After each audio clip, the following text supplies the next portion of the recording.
And అట్లనే చూసుకున్నట్టయితే ప్రతిదీ ప్రైవేటీకరణ చేసుకుంటూ సార్ అంటే పీపీపీ మోడల్లో చేస్తున్నారు. వైజాగ్ స్టీల్ ప్లాంట్ గురించి గతంలో ప్రచారం టైంలో ఎలాంటిది మాట్లాడారో ఈరోజు దానికి పూర్తి వ్యతిరేకంగా చేశారు. ఇంకా ప్రైవేటీకరణకి ఇంకా ముగ్గు చూపడానికి ఇష్టపడుతున్నారు. మరి దీనికి వ్యతిరేకత రావట్లే అంటారా మరి అక్కడ ప్రజల్లో? ఎందుకు రావట్లేదమ్మా? ప్రజలు ఖచ్చితంగా డిసెంట్ తెలియజేస్తున్నారు. అక్కడ ఇంకా వైజాగ్ స్టీల్ ప్లాంట్లో టెంట్లు ఇంకా తీయలేదు, వాళ్ళు ఉద్యమం చేస్తూనే ఉన్నారు నిరంతరంగా. ఇది over period of time accumulate అవుతుంది. ప్రభుత్వ వ్యతిరేకత అన్నది ఒక బడబాగ్ని లాంటిది. అందులో నమ్మించి వంచనకు గురి చేయడం అంటే ఇంకా ఇంకా ఇంకా తీవ్రవతలకు గురి చేస్తుంది. ఇవాళ అయిపోయేది కాదు ఇది, లైఫ్ లాంగ్ అన్నది ఒకటి ఉంటుంది. విత్ రిగ్రెట్సా ఇది మనకు అర్థమైపోయిన చంద్రబాబు గారికి బాగా అర్థమవుతుంది. You want to consider your particular case on merits or on mercy, ఇలాగే ఉంటుంది. నీడ్ టు హ్యావ్ రిగార్డ్స్ అన్న పదానికి అర్థం ఏంటంటే అమరావతి రైతులు 34,000 ఎకరాలు రైతులు ఇవ్వడం in regard to Chandrababu Naidu గారి యొక్క స్టేచర్కి. బట్ అది లేకుండా ఉన్న రిగార్డును కోల్పోతుంటే ఏం చేయాలి? ఏదైతే కనెక్టివిటీ రోడ్స్ గురించి మాట్లాడుతున్నారు, రైల్వేది పెద్దగా చేయాలని మాట్లాడుతున్నారు, కానీ కేంద్ర ప్రభుత్వం, నేను ఒక అమరావతిలో ఒక కొత్త రైల్వే స్టేషన్ ప్రపంచ ఖ్యాతిగాంచేది వీళ్ళు చెప్పి పెట్టకథలు కేంద్ర ప్రభుత్వం పరిధిలోనే ఉంటాయి కదా, విమానయాన శాఖ రైల్వే శాఖ.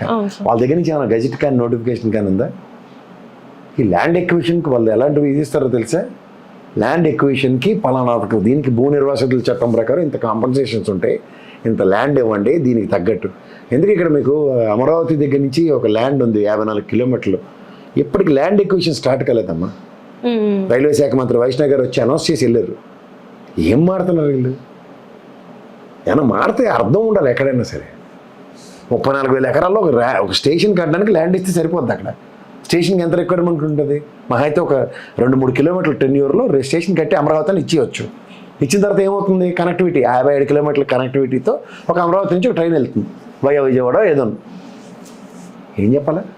ఆల్రెడీ ఉంది కదా మనకి అన్ని రకాలుగా మంచిగానే ఉన్నాయి. రోడ్ల పరంగా చూసుకున్నా, రైల్వే పరంగా చూసుకున్నా, మళ్ళీ దానికోసమే ఇచ్చిన దానికే బడ్జెట్ అలొకేట్ చేసుకుంటూ గుంటూరు రైల్వే స్టేషన్ ఉంది, విజయవాడ జంక్షన్ ఉంది. ఈ రెండింటికి ఎంత డిస్టెన్స్? ఇప్పుడు మన సికింద్రాబాద్ స్టేషన్ ఉంది, హైదరాబాద్. సికింద్రాబాద్ స్టేషన్ డెవలప్ అయినంత ఫ్యాషన్తో హైదరాబాద్ అవుతుందా? That is a dead end. This is happening station. ఏది సికింద్రాబాద్ ఇస్ కన్సర్న్ అంటే హైదరాబాద్ నుంచి ఏది వచ్చినా సికింద్రాబాద్ వచ్చి వెళ్తాయి. సో అట్లా గుంటూరు అంటే విజయవాడ నుంచి, విజయవాడ అంటే గుంటూరు నుంచి వచ్చిన పరిస్థితులు ఉన్నప్పుడు మళ్ళీ గుంటూరులో మేము తిరగబెట్టేస్తామంటే అర్థం ఉందా? నేను చెప్తున్నాను కదా, వీళ్ళకి ఓన్లీ మనకి చిన్నపిల్లలను చేసి మనందరినీ మోసం చేస్తూ ఆయన విజనరీ లీడరు, ఆయనకున్నంత ఆలోచన దృక్పథం ఇంకెవడికి లేదని చిన్నపిల్లలకి చందమామ కథలు చెప్పినట్టు చెప్పి తయారు చేశారు ఈ రోజు దాకా. కానీ అందరికీ మెచ్యూరిటీ లెవెల్స్, ఆ పరిపక్వత వచ్చిన తర్వాత ఏంటంటే ఆలోచన విధానంలో అందరికీ విజనరీకరణ స్టార్ట్ అయింది. అవుట్కమ్ ఏదైనా అడుగుతున్నారు అందరూ. అవుట్కమ్ లేనప్పుడు ఏమవుతుంది? వీళ్ళు చెప్పి గాలి కబుర్లను పెట్టకథలు ఎంతగానో వింటారు కూడా, అది జరుగుతుంది. అవి పెట్టకథలను తెలిసిపోయిన తర్వాత వాళ్ళు ఉక్కిరి బిక్కిరి రేపే బుల్డోజ్ చేసేస్తున్నారు మనని. ఇప్పుడు మరి దీనికి కౌంటర్గా వీళ్ళు ఏమైనా మాట్లాడే అవకాశం ఉందంటారా సార్? మరి జగన్మోహన్ రెడ్డి గారు ప్రెస్ మీట్ పెట్టిన తర్వాత తిరిగి మాట్లాడిన ట్రాక్ రికార్డ్ ఒకటి చెప్పు. ఇప్పుడు జగన్మోహన్ రెడ్డి గారు అన్ని మాటలు మాట్లాడినప్పుడు అసలు జగన్మోహన్ రెడ్డి గారు మాట్లాడింది తప్పు అని చెప్పేసి సీఎం గారు కాకపోయినా అట్లీస్ట్ ఒక మంత్రి గారు ఇంకెవరైనా ఖచ్చితంగా ప్రెస్ మీట్ పెట్టి దానికి కౌంటర్ మాట్లాడాలి కదా. ఇప్పుడు 18 నెలల పై నేను 19 నెలలు బట్టి నేను జగన్మోహన్ రెడ్డి గారు పెట్టిన ప్రెస్ మీట్కి తెలుగుదేశం నుంచి కానీ జనసేన నుంచి కానీ కౌంటర్ ఇంక్లూడింగ్ బీజేపీతో సైతం నేనైతే ఎప్పుడు చూడలేదు. నువ్వు చూస్తే చెప్పు. వీళ్ళు చెప్పిందే అబద్ధాలు, ఎక్కచ్చని నిజాలు చెప్పి బయటికి వెళ్తున్నాడు. మళ్ళీ ఎంత కుకప్ ఫిగర్స్ తెస్తేనే కానీ వాళ్ళు మళ్ళీ కొత్త ప్రెస్ మీట్ పెట్టగలరు. ఇవన్నిటికీ రేపు చరమాంకం, ఫిబ్రవరిలో బడ్జెట్ పెట్టాలి. వీళ్ళ కథ కంచికి మనం ఇంటికి ఇంకా ఇంకా ఇంకా ఘోరంగా ఉంటుంది వీళ్ళ పరిస్థితి. ఇప్పుడు మరి గత ప్రభుత్వ హయాంలో 5 సంవత్సరాలు చేసింది 2 సంవత్సరాల్లోనే ఇక్కడ అప్పులు మొత్తం అయిపోయాయి. ఇప్పుడు మరి ప్రజలు ఇప్పుడు క్వశ్చన్ చేయాలి కదా, ఎవరిని క్వశ్చన్ చేయాలి? ప్రభుత్వాన్ని క్వశ్చన్ చేయాలి కదా సార్. ఇప్పుడు ఏమని క్వశ్చన్ చేస్తారు? బడ్జెట్ పెట్టని అది చెప్తే ఈ తెప్పల పేపర్లో ఇష్టం వచ్చిన రాతలు రాస్తారు కదా, ఇది ఇక్కడ అద్భుతం జరిగింది, అలా అక్కడ అద్భుతం జరిగింది, మ్యాగజైన్స్ లలో మరి వస్తుంది, వచ్చేస్తాయి, అన్ని వచ్చేస్తాయి.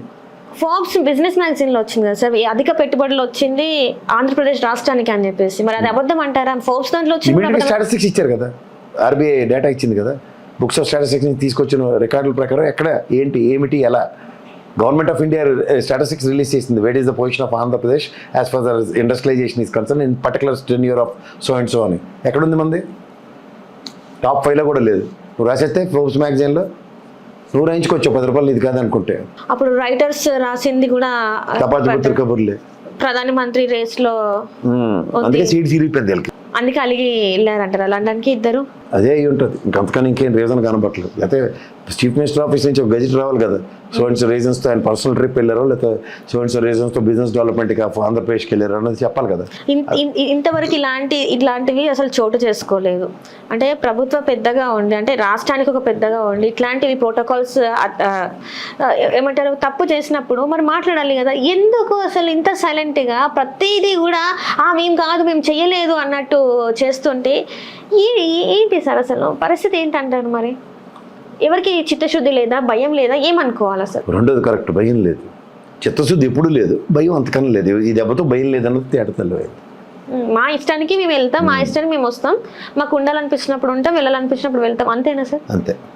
మరి ఇక్కడ ప్రజలు సార్, ప్రజలు అలాగే ఉంటారు. ప్రజలు వాళ్ళే మార్పు రానంతకాలం మనం ఏం చేయలేము. ఇప్పుడు స్కూల్సే కావచ్చు, స్టడీసే కావచ్చు, ఏదైనా కూడా ఇప్పుడు వాళ్ళు హైకోర్టు ఏం చెప్పింది ఎడ్యుకేషన్ సిస్టమ్ మీద? లోకేష్ గారికి మొహం ఇడిచేసింది. Is it the way to conduct, is the way to settlements of fee reimbursements, అన్నిటి మీద ఎంత పెద్ద క్లాసులు పీకింది. వ్యవస్థ ఎప్పటికప్పుడు అక్షంతలు వేస్తూనే ఉంది, కానీ వీళ్ళు తప్పించుకున్నవాడు ధన్యుడు సుమతి అని దులిపేసుకొని ఎక్కడికక్కడ పోతున్నారు. ఆరోగ్యశ్రీది లేదు, అయిపోయింది. దానివల్ల ప్రాథమిక కర్తవ్యం ఆఫ్ రెస్పాన్సిబిలిటీ ఆఫ్ గవర్నమెంట్, విద్య, వైద్య, ఆరోగ్యం, ఇన్ఫ్రాస్ట్రక్చర్, రోడ్లు, లైట్లు అవే లేవు, కెమెరాలు. సార్ రోడ్లు లేవంటారేంటి సార్? రోడ్లు వేశారు కదా. వేశారు, పాలు అవి పట్టుకున్నాం కదా, మొన్న కాఫీలు అవి పెట్టుకుని వచ్చాం కదా, టీలు. అండ్ అంటే మోర్ ఓవర్ ఇదంతా ముఖ్యమంత్రి సైడ్ మనం మాట్లాడుతున్నాం. డిప్యూటీ సీఎం గారు పవన్ కళ్యాణ్ గారు ఉన్నారు. పవన్ కళ్యాణ్ గారు చెప్పింది ఏంటంటే ప్రశ్నించే గొంతుకనే ప్రజల పక్షాన ఉంటాను నేను అని చెప్పేసి. ఈరోజు ఇంత తతంగా జరుగుతుంది, దీని మీద ఇంతవరకు ఒక్క మాట స్పందించలేదు పవన్ కళ్యాణ్ గారు. అవసరం లేదు, యాజ్ పర్ స్క్రిప్ట్ వెళ్తాం మేము, మా స్క్రిప్ట్ లేదు లేదు. సార్ గతంలో చెప్పింది ఇదే కదా సార్, రాజధాని రైతులకి మోసం చేసినా అన్యాయం చేసినా ఊరుకునేది లేదని అన్నది. ఇప్పుడు పక్కన కూర్చోబెట్టి ఆయనతోనే ఒప్పిస్తున్నారు. క్యాబినెట్ అదే కదా, క్యాబినెట్లో తీసుకున్న నిర్ణయం కదా. నారాయణ అక్కడికి వెళ్తున్నప్పుడు ఈ డిసెంట్ ఏది, నారాయణ కన్నా ముందుకు వచ్చి అక్కడ కూర్చోవాలి కదా, లాస్ట్లో ఫెన్సింగ్ల మీద అటు మీద గెంతుకుని వెళ్ళాడు కదా ఆయన. అక్కడేం లేనప్పుడు అంటే ఇష్టమే అంటే అర్థం ఏంటి? ఒప్పుకున్నట్టే. మీరు ఎలా పడి చచ్చినా నాకు పని అయిపోతే చాలు, దాన్ని ఏమంటారు మేమైతే స్వార్థం అంటారు. స్వార్థపూర్త రాజకీయాలు చేయడానికి ప్రజాస్వామ్యంలో విలువలు, విశ్వసనీయత, ప్రశ్నించగలం, మేము పరిరక్షించేస్తాం, సార్వభౌమత్వం, ఇవన్నీ కబుర్లు చెప్పారు కదా. ఒక రైతుకి తన పొలమే సార్వభౌమం. ఆ సార్వభౌమత్వం అతను కోల్పోతుంటే, దేశ సార్వభౌమత్వానికి విఘాతం కలిగితే నేను ఊరుకోనని చెప్తున్నావు కదా రీసెంట్ పాస్ట్లో. వాడి సార్వభౌమత్వమే, వాడి బతుకు తెరువే రైతుకి తన పొలం. అదే కోల్పోతున్నప్పుడు, అతని సార్వభౌమత్వానికి మచ్చ కలుగుతున్నప్పుడు, బాధ కలుగుతున్నప్పుడు ఏం చేస్తున్నారు అన్నది ప్రశ్న మేము సంధిస్తున్నాం. మీ దగ్గర ఆన్సర్ ఉండదులేండి. ఇంకంతే అంటారా? ఇప్పుడు సంక్రాంతికి వెళ్తున్నారు పిఠాపురంకి అని చెప్పి కోడి పందాలు అవి ఆడుకోవడానికి, అంతకన్నా ఇంకేట్లేదు. ఎడ్ల పందాలు, కోడి పందాలు, గుండు అట్లా ఉంటాయి, అవి ఆడుకొని చూసుకొని వస్తారు.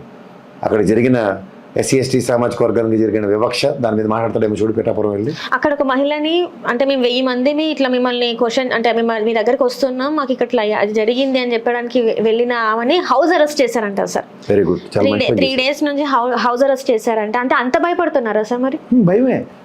ఈ గవర్నమెంట్కి ఉన్న ప్రస్తుతం ఒక ఏకైక ఇది ఏంటంటే భయం. ఈ భయంతో ఎలాగోలా కాలక్షేపం చేసుకుని పోదామని చూస్తున్నారు. అక్కడ తప్పు జరగలేదన్నారు ఆయన నియోజకవర్గంలో. ఆ స్కూల్ పిల్లలది అసలు పిల్లలతో రాజకీయం ఏంటి అన్న చెప్పాడు కదా ఆయన. మళ్ళీ ఇప్పుడు అక్కడ నిలబడితే పిల్లలు వచ్చో, లేకపోతే మాస్టర్ వచ్చో, లేకపోతే పేరెంట్స్ వచ్చి చెప్తారు రాజకీయం అంటే. దానికి సమాధానం నిజం కావాలి కదా. సమాధానం లేని నిస్సహాయ స్థితి అంటే తప్పవరది. ఎలాంటి నోటీసులు లేకుండా ఒక మహిళని గృహ నిర్బంధం చేయడం ఎంతవరకు కరెక్ట్ అంటారు సార్? తప్పే, కానీ జరిగింది కదా. ఏం చేయమంటారు? ఖండిస్తామని కోట శ్రీనివాసరావు చెప్పి వెళ్ళాలి మనం. ఆడపిల్ల మీద చెయ్యి వేసే అన్న ఆలోచన వస్తేనే, ఇంకా అసలు ఆలోచన వస్తేనే మేము ఊరుకోమన్నారు. మరి ఈ రోజు ఇది మరి అదే ఎవరేసారు? ఇప్పుడు నేను వేసాను, నువ్వు వేసావు చెయ్య. పోలీసుల త్రూగా ఇంట్లో గృహ నిర్బంధం చేయించింది నేనా, పవన్ కళ్యాణ్ గారు? కనీసం నోటీసులు ఇవ్వలేదండి. ఎట్లాంటి నోటీసులు కూడా ఇవ్వలేదు. ఏమి ఇవ్వరు వాళ్ళు. వాళ్ళ ఇష్టారాజ్యంగా జరుగుతున్న గవర్నమెంట్ అండ్ గవర్నెన్స్. నా దగ్గర అయితే ప్రశ్న లేదు, సమాధానం లేదు. ఇది కూడా ప్రజలు గ్రహించమని. అంటే క్వశ్చన్ మాకు ఇట్లా పలానా చోట పలానా అన్యాయం గౌరవ న్యాయస్థానానికే సమాధానం చెప్పట్లేదమ్మా. నాకు నీకేం చెప్తారు వాళ్ళు? 3rd degree చేయడం తప్పు అన్నది కోర్టులే డైరెక్ట్గా సంబంధిత పోలీస్ అధికారులకి నోటీసులు ఇస్తుంది. దాని మీద అవుట్కమ్ ఏదో చెప్పమని ఇప్పటికీ.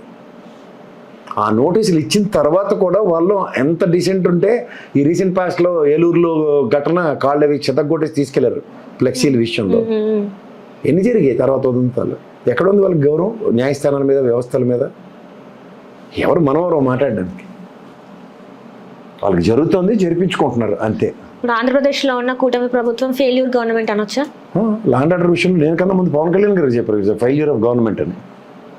చంద్రబాబు గారు చెప్పారు కదా కలెక్టర్స్ కాన్క్లేవ్లో, what I'm doing maybe right for you and what you doing is right for me, but end of the day what we both are doing is not acceptable with the people around. అర్థమేంటి? First magistrate, first officer collector గారు చేసిందే ప్రజలకు నచ్చట్లే, ముఖ్యమంత్రి గారి డైరెక్షన్లో collector పని చేసిందే ప్రజలకు నచ్చట్లే అని వాళ్ళే ఒప్పుకున్నప్పుడు మళ్ళీ నేను దాన్ని విశ్లేషించడం ఎందుకు? అంటే ఇట్లాంటి ప్రెస్ మీట్లు ఎన్ని పెట్టినా కూడా మార్పులు రాదంటారా? రావు. దొన్నపోత మీద జడివాళ్ళు పెడితే ఏమిటి లాభం? ప్రైవేట్ సంస్థ ఇప్పుడు నిరుద్యోగ సమస్య అన్నారు సార్. నిరుద్యోగ సమస్య జనవరే కదా జాబ్ క్యాలెండర్. ఇది మీరు చెప్పారు కదా హరికథలో, లోకేష్ గారు హరికథలే చెప్పారు కదా, 1వ తారీఖు జాబ్ క్యాలెండర్. 2 ఏళ్ళు అయింది, 2 క్యాలెండర్లు తిరిగాయి. ఏది జాబ్ క్యాలెండర్? ఎందుకు నోరిప్పితే అబద్ధాలు? పోటీలు పడకండి మా నాన్నగారితో అబద్ధాల విషయంలో, రేస్లో. నిరుద్యోగ సమస్య లేదు అసలు, రైతుల సమస్యలు తీర్చారు. పిల్లి కళ్ళు మూసుకొని పాలు తాగింది అనుకో, నన్ను ఎవరు చూడలేదని తాగుతుంది. తర్వాత మూతి మీద 2 పడితేనే కానీ సెట్ అవుతుంది. మూతి మీద కొట్టలేనప్పుడు ఏడు చేస్తారు, వేడి పాలు పెడతారు, నెక్స్ట్ డే మూతికి వాళ్తుంది. అలాగే వీళ్ళకి ఏదో ప్రతిచర్య ఒకటి ప్రభుత్వ తరఫున లేదంటే వ్యవస్థల తరఫున జరిగేదాకా వీళ్ళకి జరుగుబాటు అలాగే ఉంటుంది. ప్రతిచర్య అంటే ఎలాంటి ప్రతిచర్య సార్? ఇప్పుడు చూసుకున్నట్టయితే అక్కడ ఉన్న కూటమి ప్రభుత్వం ఎమ్మెల్యేల కొడుకులే డ్రగ్స్ కేసులో దొరుకుతున్నారు. ఇంకా అక్కడ ఏం జరుగుతుందని మేము ప్రజలు నమ్మాలి అంటారు? ఆదినారాయణ రెడ్డి కొడుకే కదా సుధీర్ రెడ్డి. ఏమి మరి ఇన్ని ప్రతిరోజు కబుర్లు చెప్పాడు కదా ఈరోజు దాకా ఆదినారాయణ రెడ్డి. భారతమ్మ గురించి, జగన్మోహన్ రెడ్డి వీళ్ళందరూ జైలుకి వెళ్ళిపోతారు, తొక్క తోటకూడదు. ముందు నీ బొడ్డోడు వెళ్ళిపోయాడు సంగతి చూడు. ఫస్ట్ పనికి మన పనులు అంటే మాస్టర్ అయ్యుడు కూడా ఎలాంటి పెంపకం పెంచి వచ్చారు చూసుకోమను. ఇదేనా పెంపకం? కెమిస్ట్రీ మాస్టర్ కదా ఆయన. అంటే ఇంట్లో ఇల్లు చక్కదిద్దావు కానీ ఊరంతా చక్కదిద్దేస్తావా? ఆల్రెడీ ఒక పేరు ఉంది ఆంధ్రప్రదేశ్ అంటేనే డ్రగ్స్ కి కేంద్ర బిందువు అయిపోయింది అని చెప్పి. నా ముందు ఎవడన్నా మాట్లాడితే చెప్పు తీసుకొని కొడతాను. డ్రగ్స్ ఆంధ్రప్రదేశ్ అంటే చుట్టూ బోర్డర్లో మనం ఖచ్చితంగా ఫారెస్ట్ ఏరియాలో మన్యాన్ని షేర్ చేసుకుంటున్నాం. ఆ షేర్లో అక్రమంగా పండే పంట అది తరలించుతున్నప్పుడు పోలీసులు, అబ్కారీ వ్యవస్థలు ఏం చేస్తున్నాయి? వాటిని నియంత్రించవలసిన బాధ్యత మీ మీద పెట్టుకుని పవిత్రమైన ఆంధ్రప్రదేశ్కి మీ ఇష్టం పేర్లు పెడితే వెళ్ళడానికి మేమైతే సిద్ధంగా లేము. కాదంటారా సార్? మరి కాదని చెప్తాను. నా ఇంట్లో నా పిల్లని, నా భార్య, నా అక్క చెల్లిని, అక్క తమ్ముల్ని నియంత్రణలో పెట్టుకుని మీరు చెప్పిన నల్లమందికి వాటికి దూరంగా పెట్టి కాపాడుకోవాల్సిన బాధ్యత నా మీద ఉన్నప్పుడు ఈ వసుదేవ కూటమిలో ప్రతి ఒక్కరికి అదే బాధ్యత ఉంటుంది. ఎవరు వీళ్ళందరూ అతీత శక్తుల్లో మాట్లాడుతున్నారు. అక్కడ అలపా తలపా జరిగే వాటి కోసమే పోలీస్ వ్యవస్థ ఉంది. వాళ్ళు కూడా నియంత్రించుకుంటే తమాషాలు ఆడుతున్నారు. ఒక్కొక్కడు పేర్లు పెడతారు ఆంధ్రప్రదేశ్ రాష్ట్రానికి. ఇదే అబద్ధాలు చెప్పారు కదా వైజాగ్లో కంటైనర్ తొక్క తోటకూరని. ఏమైంది అది? నోరు రొప్పితే అబద్ధాలు చెప్పి వెధవలను నమ్మని ఎవరు చెప్పారు మీకు? ఫస్ట్ ఆఫ్ ఆల్ అడ్మినిస్ట్రేషన్ చేతిలో పెట్టుకుని కంట్రోల్ లేదంటే చేతకంతనం అంటారు. అది మొత్తంగా మీరు ఏమంటారు sir? Failure of government that doesn't know how to keep in track as far as governance is concerned. అందులో అపార అనుభవం ఉన్న చంద్రబాబు గారితో అవ్వట్లేదంటే చాలా ఆశ్చర్యకరంగానో బాధాకరంగానో ఉంది. ఇంక ఇది ఇలా కొనసాగుతూనే ఉందంటారు? అవుతుంది, ఇప్పుడు దాకా కంటిన్యూ అవుతుంది కదా. ఇక ముందు కూడా దీనికన్నా ముందు కొన్ని నెలల క్రితం ఆయన 95లో ఉన్న ముఖ్యమంత్రిని చూస్తా ఉన్నారు. ఏది 2025 వచ్చింది మన ఎత్తికి. నాలో పాత చంద్రబాబు నాయుడిని చూడాలని కోరుకోకండి, అది చాలా ఘోరంగా ఉంటుంది. మేము కోరుకుంటున్నాం, చూపించండి అని అడుగుతున్నాం. ఎవరు చూపించాలి? ఫస్ట్ చూపించవలసింది వాళ్ళ ప్రభుత్వం మీద, వాళ్ళ అధికారుల మీద. అది చూపిస్తే మా పనులన్నీ సులువు అవుతాయి. తప్పు వాళ్ళ దగ్గరే ఉంది, అదే క్లియర్ కనబడుతున్న దగ్గర. 95లో చంద్రబాబు గారిని చూస్తారంటే మేము చూడాలని చూస్తున్నాం. ఈ never spared as far as administration is concern. That's what we're looking at. ఇంతే అంటారు? అంతే. ఇలా ఆయనలో మార్పు రాకపోతే మనలో ఏం లేదు. Right sir, right. Thank you so much sir. Hello, Telugu రాజ్యం ఛానల్ చూస్తున్నారా? సామాజిక, రాజకీయ, జీవన చిత్రణే తెలుగు రాజ్యం. అతిశయోక్తులు, అసత్యాలు ఉండవు. రాజకీయ కోణం కాదు, ప్రజా కోణమే కొలబద్ద. తెలుగు రాజ్యం వీక్షణ మీ ఉత్తమ అభిరుచికి నిదర్శనం.